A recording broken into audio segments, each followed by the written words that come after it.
नमस्कार दोस्तों। 2021 में पश्चिम बंगाल में कांग्रेस का प्रदर्शन बहुत लचर रहा था और उसे कोई भी सीट नहीं मिली थी और वोट परसेंट भी महज 6% था। तब कांग्रेस की बहुत कहना चाहिए कि निंदा हुई थी, भला बुरा कहा गया था कि कांग्रेस ने बहुत अच्छे से चुनाव नहीं लड़ा और कांग्रेस बहुत फिसड्डी साबित हुई। ये कहना सही भी है क्योंकि आज़ादी के बाद से 1977 तक कांग्रेस ने पश्चिम बंगाल में लगातार राज किया और उसके बाद 1977 से लेकर 2011 तक वो प्रतिपक्षी पार्टी रही लगातार। और उसके बाद फिर कांग्रेस का प्रदर्शन धीरे धीरे घटता रहा और 2011 के बाद तो ये स्थिति बन गई कि भारतीय जनता पार्टी का पश्चिम बंगाल में प्रवेश हुआ और वो नंबर 2 की पार्टी बन गई। और 2021 में तो भारतीय जनता पार्टी ने पूरे ताकत के साथ, पूरे जोर के साथ और सारे संसाधनों के साथ चुनाव लड़ा, लेकिन उसे भले ही सफलता नहीं मिली, लेकिन वो नंबर 2 की पार्टी के रूप में स्थापित हो गई और बड़े जोर शोर से हो गई। और 2021 के चुनाव में और जो बाकी दल थे उनका प्रदर्शन पूरी तरह से फिसड्डी रहा और कांग्रेस और कम्युनिस्ट पार्टियों का सुपड़ा साफ हो गया। तब ये उम्मीद बंधी थी कि 2026 के चुनाव में कांग्रेस पूरी ताकत से मैदान में उतरेगी और इन 5 सालों में तैयारी करेगी और अपने संगठन को मजबूत करेगी।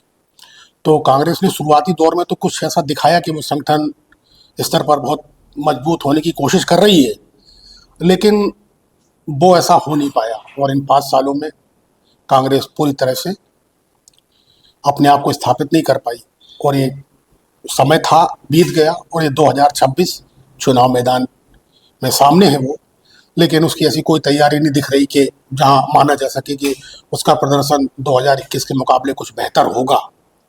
हाँ, इतना जरूर है कि वो 2-3-4 सीटें जीत सकती है, लेकिन इसके अलावा कोई बेहतर प्रदर्शन होने की उम्मीद नहीं है।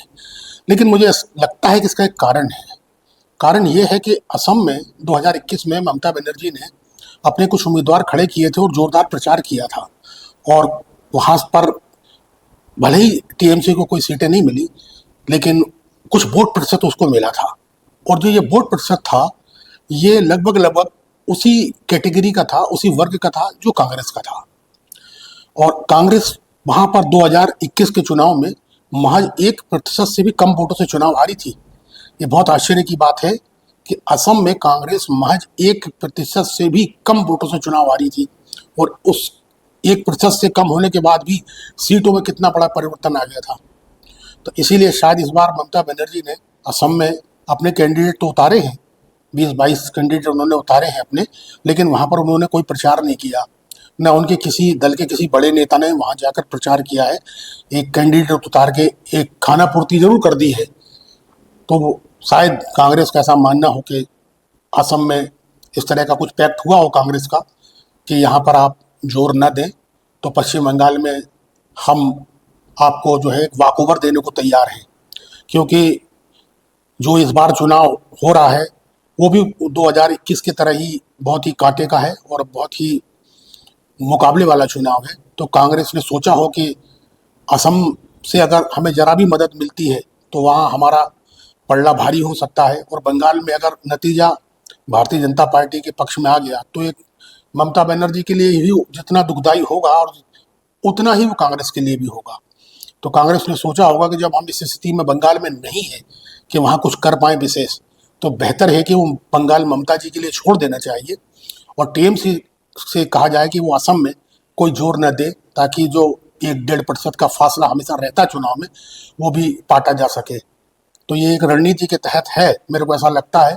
और कांग्रेस बिल्कुल ऐसा महसूस नहीं हो रहा कि पश्चिम बंगाल में चुनाव लड़ रही है। ठीक है, कुछ नेशनल न्यूज़ में वो प्रवक्ता बैठ के उसकी खाना पूर्ति करें कि हम बहुत तेज़ी से और बहुत जोरदार चुनाव लड़ रहे हैं, लेकिन ज़मीनी स्तर पर ऐसा बिल्कुल नहीं दिख रहा है। जैसे माना जा सकता है कि कांग्रेस ने पश्चिम बंगाल में ममता बनर्जी को वॉकओवर दे दिया है, एवज में कि असम में ममता बनर्जी ने कोई ज़्यादा जोर नहीं लगाया अपनी पार्टी के लिए। तो स्पष्ट माना जा सकता है कि अब ममता बनर्जी की सीधी टक्कर भारतीय जनता पार्टी से है और कांग्रेस स्वयं लगभग अपने आप को पीछे कर चुकी है ममता बनर्जी के समर्थन के लिए। धन्यवाद दोस्तों, हमारे प्रोग्राम आपको कैसा लगा? आप हमारे प्रोग्राम तो सब्सक्राइब करें, लाइक करें, शेयर करें और कमेंट में अपनी राय बताएं। धन्यवाद।